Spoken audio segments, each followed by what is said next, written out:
Assalamualaikum warahmatullahi wabarakatuh. Saya Kimar Radif Uga dengan NPM 2308260 kelas C 2023 angkatan 2023. Kali ini saya membuat video untuk penjelasan mind map saya untuk blok kardiologi dengan judul trombosis vena dalam.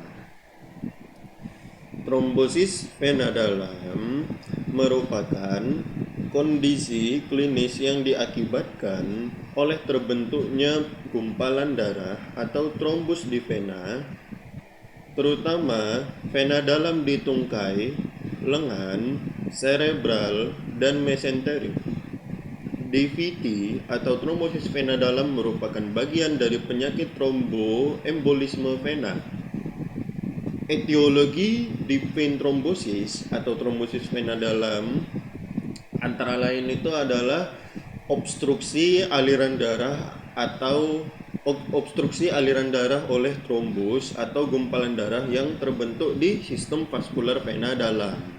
Pembentukan trombus dapat terjadi akibat adanya gangguan aliran darah, kerusakan endotel, pembuluh darah, dan hiperkoagulabilitas. Ketiganya dikenal sebagai trias Virchow. Nah, kita yang bahas yang pertama dulu nih, stasis vena. Stasis vena terjadi ketika aliran darah terhambat, seperti saat seseorang duduk dalam waktu yang lama, misalnya pada penerbangan panjang atau selama periode pemulihan pasca operasi. Ini mengarah pada penurunan kecepatan aliran darah, memungkinkan faktor-faktor pembekuan darah untuk terakumulasi dan memicu pembentukan bekuan. Lalu kita lanjut ke etiologi berikutnya, yaitu kerusakan endotel. Kerusakan pada endotel dapat terjadi akibat trauma, pembedahan, atau infeksi. Ketika endotel rusak, protein koagulasi darah dapat terpapar pada permukaan yang tidak terlindungi, memicu reaksi koagulasi. Kita lanjut ke etiologi berikutnya, hiperkoagulabilitas. Beberapa kondisi medis dan genetik meningkatkan risiko pembekuan darah. Contohnya termasuk mutasi faktor 5 Leiden, defisiensi protein C atau S, defisiensi antitrombin 3, dan sindrom antifosfolipid. Lalu ada unprovoked dan provoked trombosis vena dalam. Unprovoked DVT adalah DVT yang terjadi tanpa adanya faktor risiko, baik faktor yang didapat atau faktor lingkungan. Sementara itu, provoked DVT adalah DVT yang terjadi karena adanya faktor risiko. 3 klasifikasi faktor risiko pada provoked DVT adalah faktor risiko mayor, minor, dan persisten. Faktor risiko mayor meliputi trauma, prosedur pembedahan yang lebih dari 30 menit, rawat inap, dan tidak baring total di rumah sakit lebih dari 3 hari, terapi estrogen, kehamilan, atau puerperium.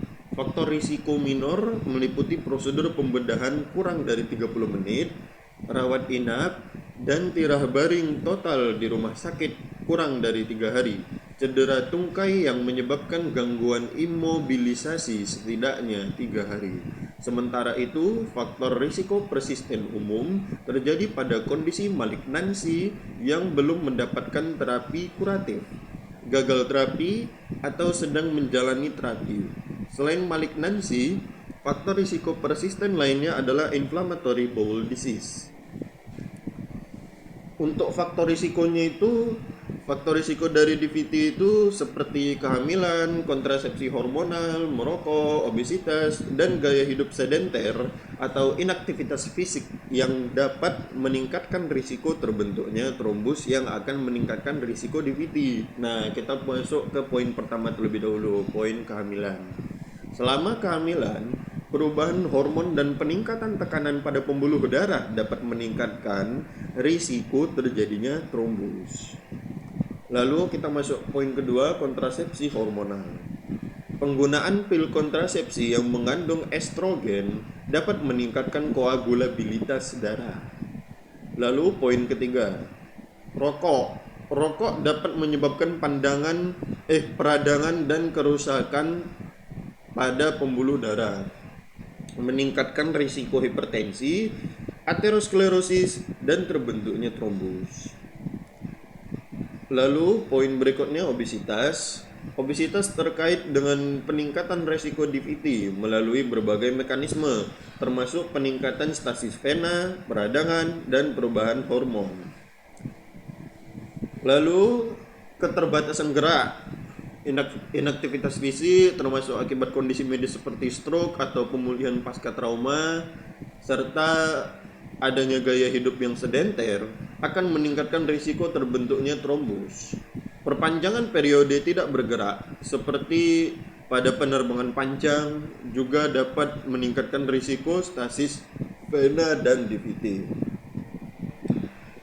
Lalu untuk kondisi medis, beberapa jenis kanker dan terapi kanker yang seperti kemoterapi itu juga bisa meningkatkan risiko pembekuan darah.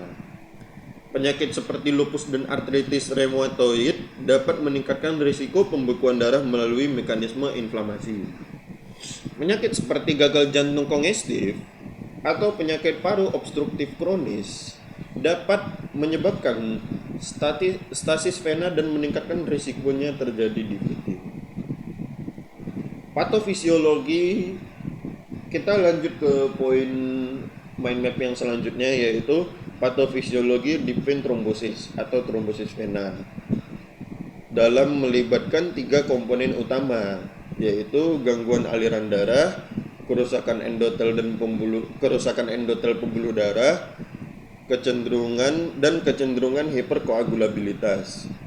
Gangguan aliran darah yang dapat disebabkan oleh berbagai faktor seperti imobilisasi atau trauma menyebabkan perlambatan aliran darah yang memungkinkan elemen-elemen darah untuk mengendak dan membentuk bekuan darah. Sementara itu, kerusakan endotel pembuluh darah, baik karena trauma langsung atau reaksi inflamasi, memicu pelepasan faktor-faktor prokoagulan yang memicu pembentukan bekuan. Kecenderungan hiperkoagulabilitas, baik karena faktor genetik maupun kondisi medis tertentu, meningkatkan risiko pembentukan bekuan darah. Pembentukan bekuan ini kemudian berkembang lebih lanjut dan menyumbat pembuluh darah, mengganggu aliran darah normal, dan dapat menyebabkan komplikasi serius seperti emboli paru. Lalu kita masuk ke poin berikutnya, yaitu cara penegakan diagnosis.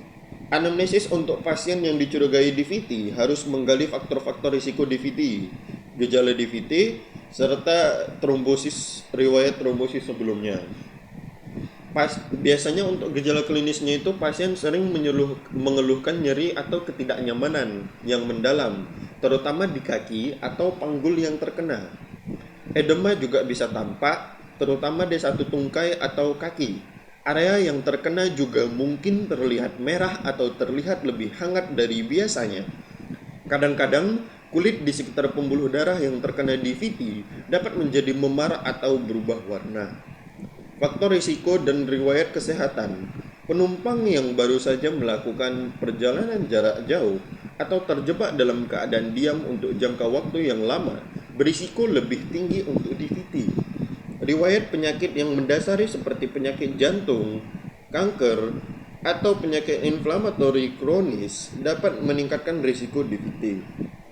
Kecenderungan trombosis vena dalam keluarga juga dapat menjadi faktor risiko.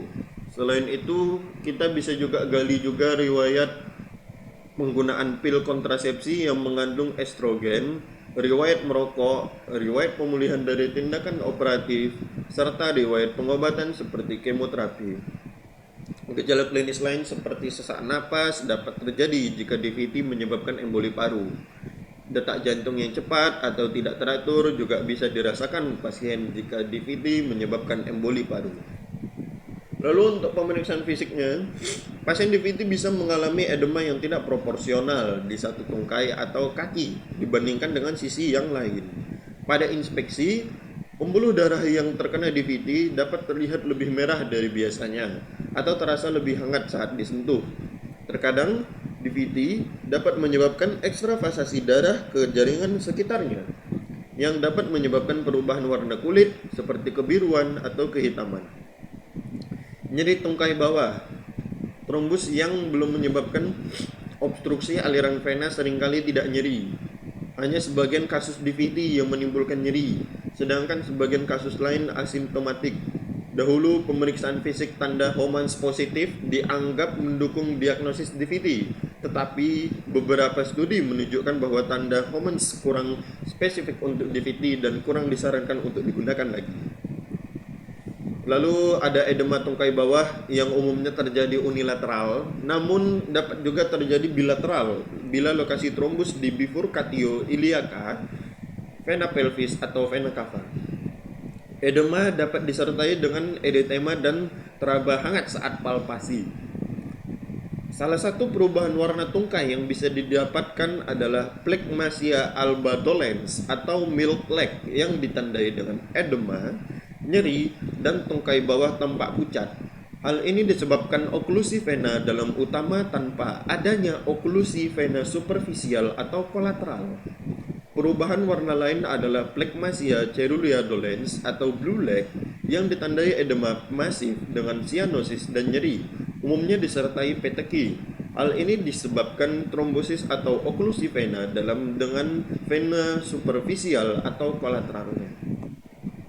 Pemeriksaan penunjang yang digunakan untuk mendiagnosis DVT itu berupa pemeriksaan laboratorium maupun radiologis. Ultrasonografi Doppler merupakan pemeriksaan modalitas lini pertama untuk semua orang yang dicurigai DVT. Dua pendekatan USG untuk mendeteksi DVT adalah compression ultrasound scanning, melakukan pemeriksaan patensi vena dalam berdasarkan 2 atau 3 area, yaitu vena femoral, vena popliteal, dan vena tibial. Whole leg ultrasound scanning melakukan pemeriksaan patensi vena pada seluruh area vena di dalam tungkai, mulai dari vena femoral hingga vena di area distal. WLUS ini perlu dilakukan pada pasien yang dicurigai mengalami CHALF DVT. Pemeriksaan laboratorium untuk kasus DVT adalah uji D-dimer, yaitu produk hasil degradasi fibrin akibat respon fibrinolitik terhadap adanya trombus dalam tubuh. Meskipun demikian, peningkatan kadar D-dimer tidak spesifik untuk trombosis karena juga dapat disebabkan berbagai kondisi klinis lain seperti keganasan, inflamasi, kehamilan, penyakit hepar, periode pasca operasi atau pasca trauma. Penata laksanaan deep vein thrombosis yang utama adalah pemberian antikoagulan. Terapi antikoagulan bisa kita lakukan dengan direct oral antikoagulan seperti rivaroxaban atau dabigatran yang menunjukkan efikasi yang setara dengan warfarin dengan risiko perdarahan yang lebih rendah dibandingkan terapi antikoagulan konvensional. Potensi komplikasi DVT mencakup emboli paru, post-thrombotic syndrome, dan kematian. Prognosis untuk deep vein thrombosis bisa bervariasi tergantung pada sejumlah faktor, termasuk ukuran gumpalan, lokasi, keparahan gejala, dan kesehatan umum pasien. Dalam kasus yang diobati dengan cepat dan efektif, prognosisnya umumnya baik dengan mayoritas pasien pulih tanpa komplikasi jangka panjang. Tapi kalau pengobatan yang tepat, tanpa ada pengobatan yang tepat, DVT ini bisa menyebabkan komplikasi serius yang seperti saya sebutkan tadi. Nah, mungkin untuk penjelasan saya dari mind map deep vein thrombosis untuk blok kardio ini sudah mencapai akhir. Jadi berikut saya tampilkan untuk referensi yang saya gunakan dalam membuat mind map ini. Oke, terima kasih. Mungkin itu saja yang ingin saya sampaikan. Assalamualaikum warahmatullahi wabarakatuh.